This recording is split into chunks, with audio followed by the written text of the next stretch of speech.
Perpisahan Kais dengan Laila juga menjauhkannya dari semua yang dicintainya, dari sanak saudara serta teman-temannya, orang tua serta rumahnya. Jika Laila menangis secara sembunyi-sembunyi, Kais menangis secara terbuka, menunjukkan kepedihannya kepada seluruh dunia. Ia berjalan tanpa tujuan di kedai-kedai milik pedagang di pasar, tanpa berbicara kepada siapapun. Ia digerakkan hanya oleh rasa sakit hatinya, yang membuatnya lupa akan orang-orang di sekitarnya yang memandangnya serta menunjuk-nunjukkan jari ke arahnya. Dan saat berjalan tanpa tujuan dari kedai ke kedai, tenda ke tenda, ia menyanyikan lagu-lagu cinta sambil meneteskan air mata. Orang-orang yang berpapasan dengannya berteriak-teriak, "Ini dia si Majnun, si orang gila." Hei, Majnun, kulit luarnya telah terbuka lebar dan menunjukkan jiwanya yang sakit. Ia membiarkan perasaan serta emosi terdalamnya terbuka. Tidak hanya ia kehilangan Laila, namun juga ia telah kehilangan dirinya. Kesedihan hatinya terpancar di wajahnya, bersinar bagaikan api dan siapapun dapat melihatnya. Kais berjalan ke sana kemari dengan hati yang terluka. Kais yang kehilangan, yang terlupakan, Kais yang menjadi korban sang takdir. Semakin lama penderitaannya, semakin pula ia menjadi sosok yang diteriakkan semua orang kepadanya, Majnun, si orang gila. Apakah bukan kegilaan namanya jika menyala sepanjang waktu bagaikan lilin? Bukankah kegilaan namanya jika tak dapat makan ataupun tidur? Semakin keras usahanya mencari obat untuk menyembuhkan lukanya, semakin ia merasakan sakitnya. Dan saat malam tiba, momok dari cita-cita serta ambisinya yang sia-sia, membawanya menuju pinggiran kota dan menuntunnya ke arah gurun, tanpa alas kaki dan hanya berbekal jubah yang menutupi bahunya. Ia memang telah menjadi gila, namun ia juga seorang penyair. Akibat perpisahannya dengan Laila, perpisahan yang membuatnya menjadi budak bagi gadis itu, membuatnya tergerak untuk menciptakan ode dan soneta terindah yang berisikan namanya, dan bait-bait sajak yang belum pernah didengar oleh siapapun juga. Di tengah ketenangan malam, ia menyelimuti dirinya dengan jubah dan mengendap-ngendap menuju tenda Laila. Kadangkala ada yang menemaninya teman-teman yang seperti dirinya, pernah merasakan keindahan cinta dan juga pedihnya perpisahan, namun seringkali ia pergi sendirian. Ia bergerak bagaikan angin gurun menuju tenda Laila, berdiri di ambang pintu tenda dan mengucapkan doa, kemudian bergegas pergi secepat ia datang. Begitu dekat, namun terasa begitu jauh. Betapa sulit baginya untuk bergerak menjauh dari tenda kekasihnya dan kemudian pergi.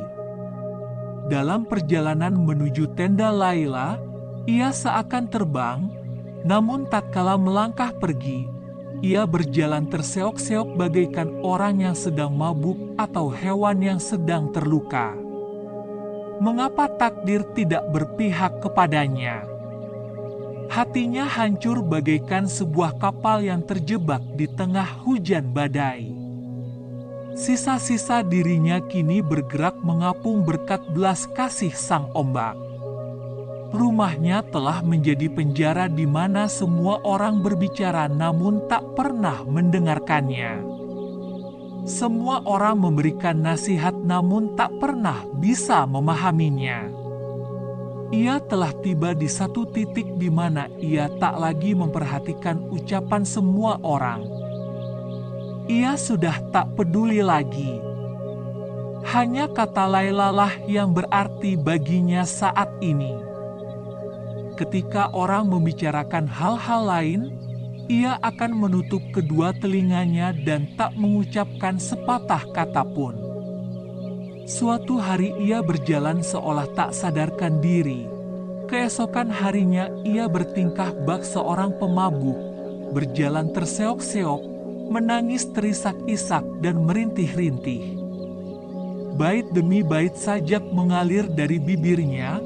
Ketika sajak itu terhenti, pesan-pesan mulai disampaikan. Ia memanggil angin timur untuk menyampaikan pesan kepada Laila, di mana sukunya telah membangun perkemahan di pegunungan Najd. Angin timur, cepatlah kau bergerak dan kau akan menemukannya di sana. Belailah rambutnya dengan halus dan bisikan di telinganya. Seseorang yang telah mengorbankan segalanya untukmu menyampaikan salam dari jauh.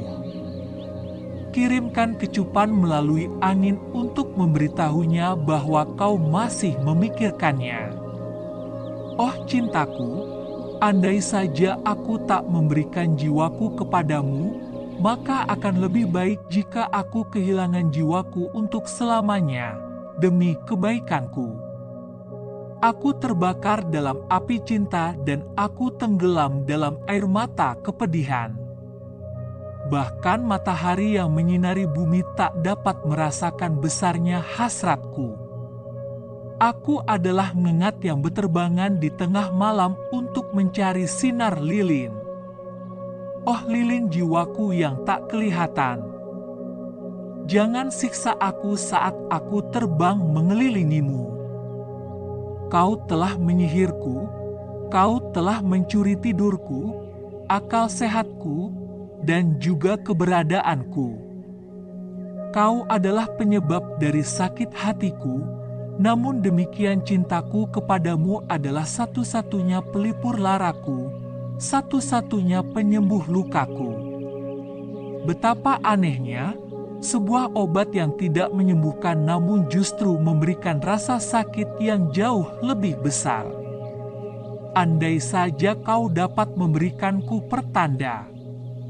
Andai saja angin dapat menyentuh bibirmu dan membawa kecupanmu kepadaku, tapi itu berarti aku berhak untuk mencemburui sang angin, dan aku akan malu karena telah memintanya melakukan itu.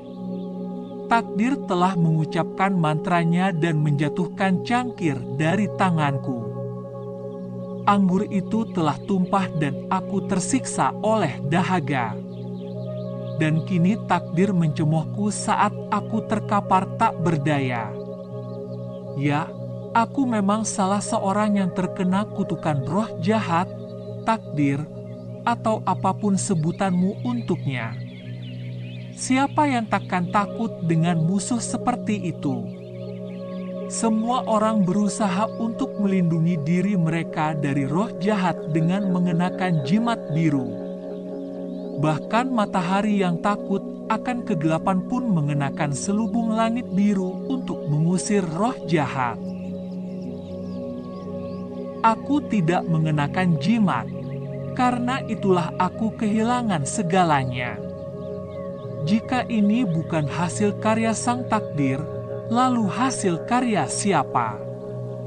Dan jika memang hasil karya sang takdir, maka aku memiliki begitu banyak alasan untuk merasa takut.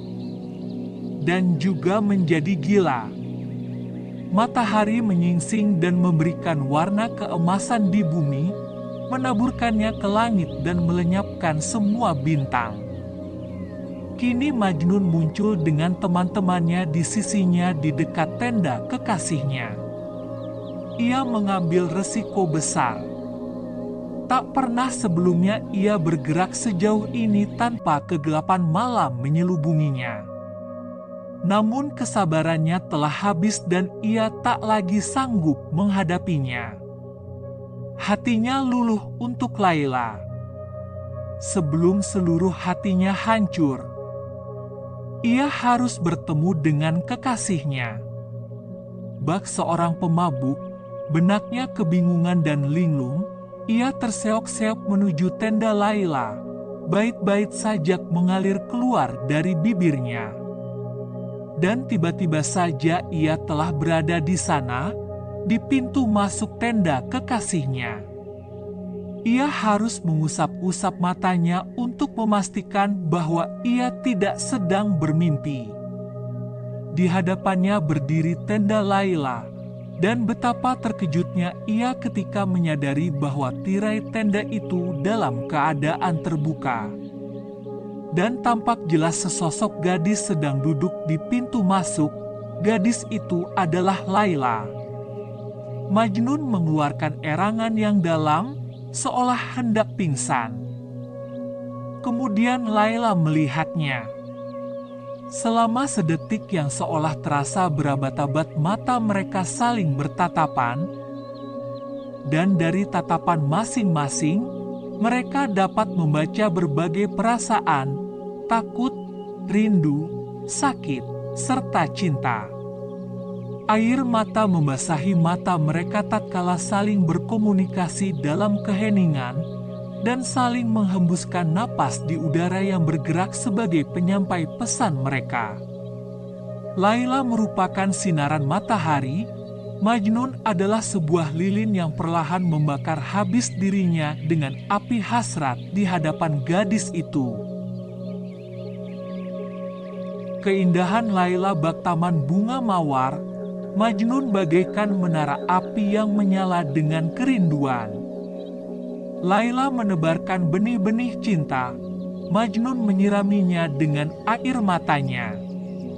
Laila adalah kecantikan yang seolah berasal dari dunia lain, Majnun adalah lentera yang menyala terang dan membawanya pergi dari dunianya menuju dunia yang penuh laki-laki. Laila bak bunga melati yang bermekaran di musim semi, sementara Majnun adalah dataran musim gugur, di mana tak ada bunga melati yang tumbuh. Laila dapat menyihir dunia hanya dengan satu tatapan matanya. Majnun adalah budaknya yang menari berputar-putar di hadapannya. Laila memegang cangkir yang berisi anggur cinta. Majnun berdiri mabuk karena harum baunya. Hanya pertemuan sesingkat itu saja yang dapat mereka lakukan, dan setelah itu semuanya usai. 1 detik lagi saja, dan perasaan indah itu akan berakhir buruk bagi mereka berdua. Karena takut akan ditangkap oleh para penjaga atau pengintai, Majnun segera berlari pergi.